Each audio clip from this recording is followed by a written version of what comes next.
Como é que tá isso hoje para você, o Felipe, em questão de... Eu tenho que falar disso, em questão de perdão, em questão de... Eu vi o quanto foi difícil, até a gente até agradece você poder falar. A gente percebe o quanto é difícil para você falar, né?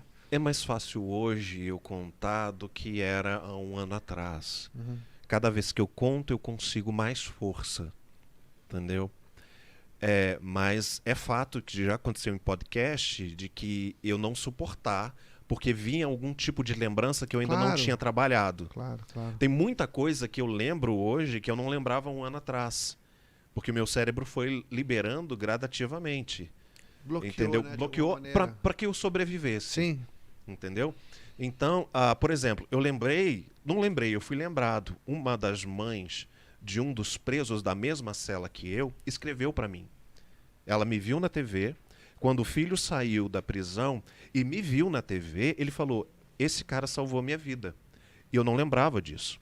Essa mãe e a namorada desse rapaz escreveram para mim, eu tenho esses prints, Uhum. falando: eu quero agradecer porque você salvou a vida do meu filho dentro da cadeia.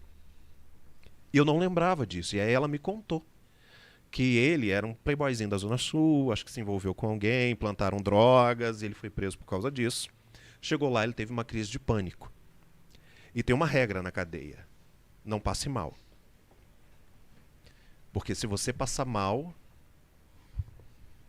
a gente te cura. Uhum. Você é jogado na solitária. E a solitária não é que nem filme, não. Sim. Se o lugar que eu estava era nojento, a solitária era aquilo sem luz. Era absurdo. As pessoas só ouviam os gritos. Não nos dê trabalho, né? Então, ele sabia que se você passasse mal lá, ele ia ser jogado na solitária. Então, ele teve uma crise de pânico tão forte que ele começou a se defecar, a urinar, e começou a gritar, e começou a entrar em pânico. E eu já sabia o que era pânico. Uhum.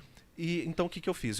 Ela contando que eu abracei ele pela frente e falei assim: presta atenção na minha voz, e não sei o que, sente a batida do meu coração, e não sei o que, e tal. E fui conversando com ele, 5, 10 minutos, não sei, passou. Conclusão: quando esse cara sai da cela, a primeira coisa que ele conta é: eu não morri por causa dele.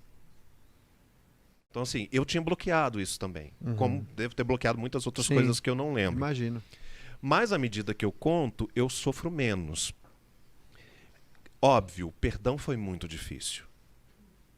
Foi muito difícil. Ainda mais para uma pessoa que detalhista.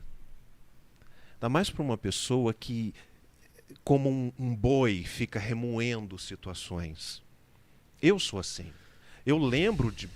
Sabe, eu sou muito milimétrico. Eu lembro de situações, eu sabe? Nos detalhes. Né? Então assim, eu definhei.